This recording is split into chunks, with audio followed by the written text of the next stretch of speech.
All right, guys, this is something I have been researching and looking into for a really long time, probably over a year. So I'm super excited about this. This is the Everlast Power i-mig 253 DPI.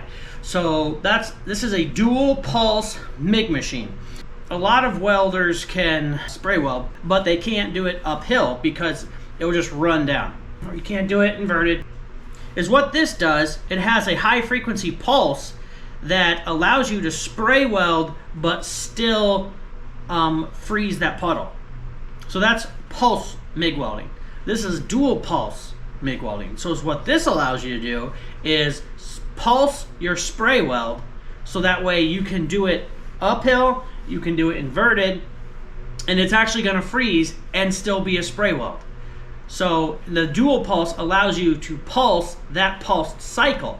So you have the high frequency pulsing, which makes the spray weld freeze, and then you have the lower frequency pulse, pop, pop, pop, pop, you know, kind of like the pulse on your TIG welder, and you actually get the stacking dimes look of a pulsed spray weld. Now the thing is, you can't just use C25 gas for spray welding. This is something I didn't know. It took me forever to find out because I don't know why everybody doesn't just tell you that, right?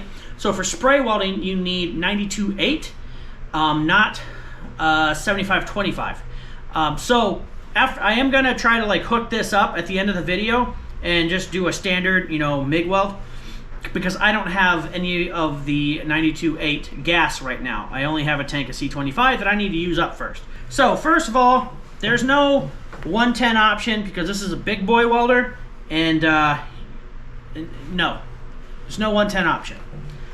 And I'm okay with that because this will go all the way down to, you know, thin sheet metal and all the way up to a 3/4 thick plate.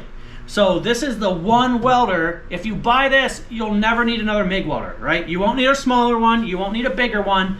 For 90% of you guys, this one welder will be able to do everything you ever want to do, and then some.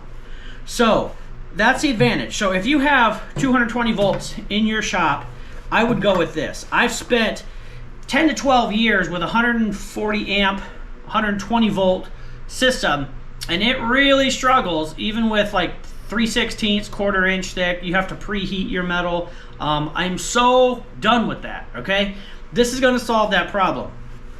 So first of all, you get this flow meter. It's not just a pressure gauge, you actually get a flow meter with your MIG welder, which is great because my cheaper Lincoln 120 volt welder, 140 amps, it didn't come with a flow meter. It came with just, you know, double gauges. So I don't care about the pressure. I want to know the flow, because the flow is the actual amount of gas.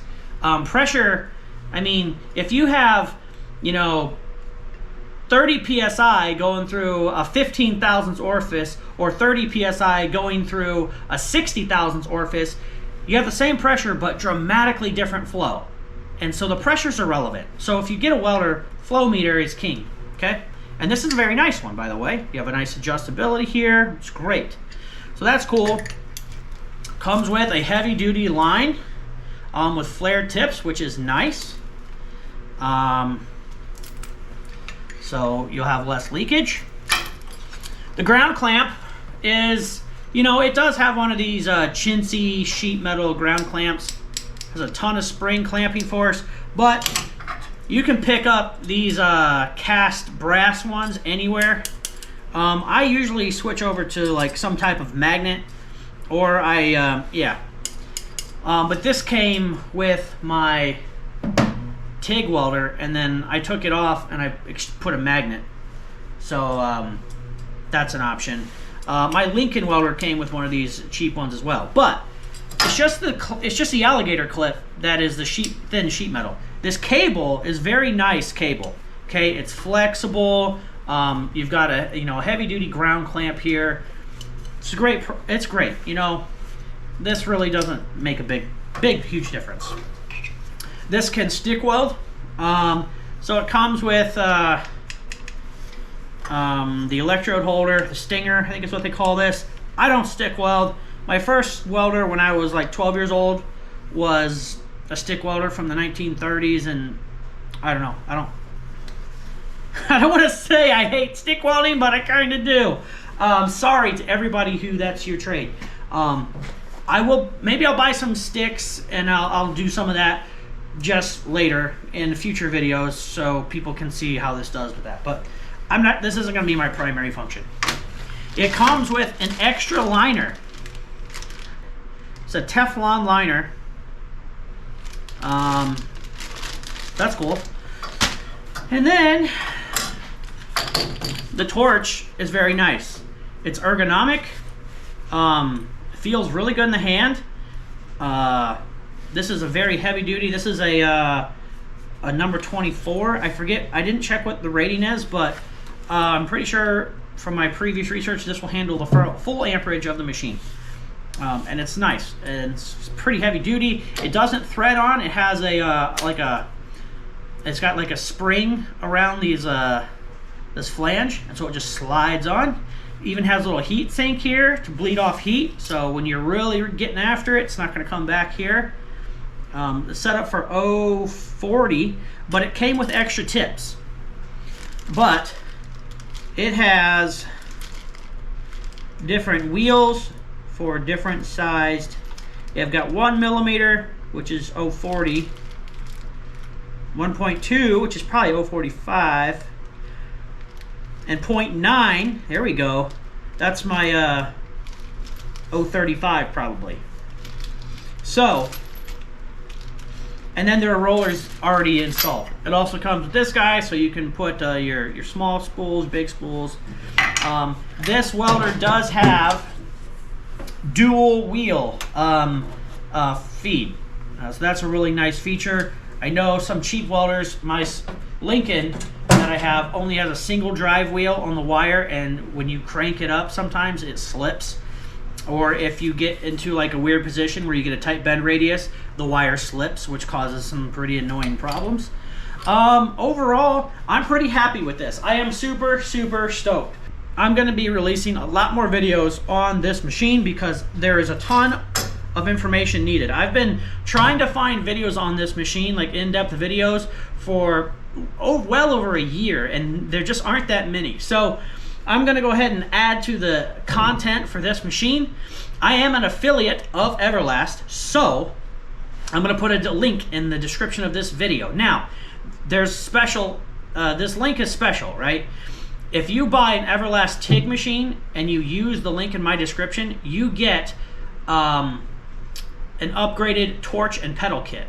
Any of the TIG welders on Everlast's website that come with the Everlast pedal and the Everlast torch, all of those TIG welders, if you use my link in this description of the video, you will get upgraded to the Nova torch kit and pedal. So that's a $100 upgrade that you get for free if you use my link. Now, if you just go out to Google and type in Everlast and you buy it, you don't get the $100 upgrade. So make sure if you are interested in an Everlast product, it doesn't matter what Everlast. It could be this MIG, it could be the plasma cutter down there, any of them. You click my link to get to Everlast, and that's going to basically say, hey, this person came from Richard's video.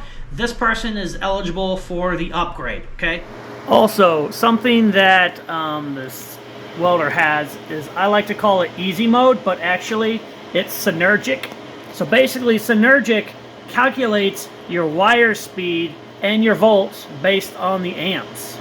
All right, so let's say I'm going to do some 1/8 inch material. All right, so we know that it's everything from 1/8 of an inch and below, 1 amp per thousandths of material. So 1/8 inch is 125,000, so I'd go 125 amps. And it's automatically going to calculate the voltage. 20 is what's recommended, and the wire speed is auto-calculated based on the amps. Now let's say I'm kind of an idiot and I turn this off, and and I go down and I'm going to do some 14 gauge, so I'm like 0.95. I'm like, oh no, how many volts should I do? I don't know how many volts. So just what? Hit the easy button. Right there, it calculates everything for 95 amps. Look at that. So this thing has super advanced settings, but it also has this Synergic button that makes everything easy. So if you're brand new, this is a great welder. If you're super advanced, this is a great welder. If you want to weld thin stuff, this is a great welder. If you want to weld 3/4 thick plates together, this is the welder that can do it. So that's the greatest thing about this welder, is it does everything. Now let's say you're in Synergic mode, but you don't like, it's not just perfect for you. Well, you can fine tune it. You can say default settings plus a 1/2 volt. Default settings plus, you know, 2 volts, right? And then, you know, as I go up, it's going to be the default settings plus 2 volts. So now it's 22 instead of 20. All right, and if I move this, I can see exactly how much my fudge factor is, right?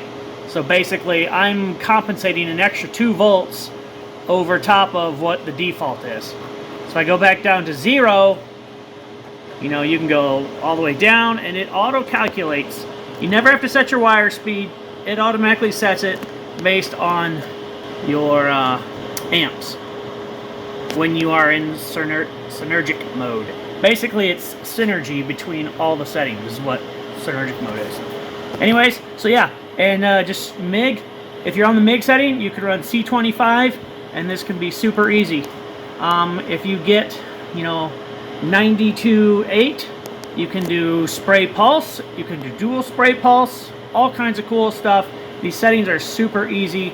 You just go, you know, there's your post flow, your pre-flow, and the cool thing is your burn back. So I have my burn back set for 1/4 second. So basically, when I let off the trigger, it burns the wire back to the gun, so I never have to trim my wire when I get ready to start the next arc. So the only downside is you can probably hear this fan. It's on full blast all the time. It's not an on-demand fan. It's just all fan all the time. So, all right. So I have it set up for Synergic mode, and I'm just going to do some real basic short circuit MIG on a dirty piece of metal here. I'll run a bead. I'm going to put on some sleeves because everybody freaks out when I weld without sleeves. They say I'm going to get cancer. All I'm going to do is use the base Synergic settings. So when you set this for Synergic and you put 125 amps, it automatically says 20.2 volts. And then it sets your wire speed based on that. So I'm basically just going to use the default settings, and I'll run a quick bead and we'll take a look at it.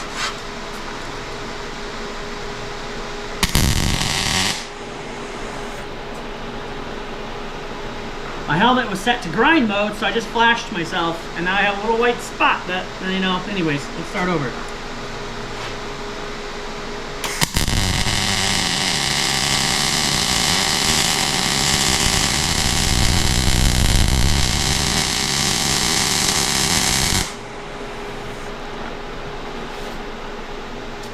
So,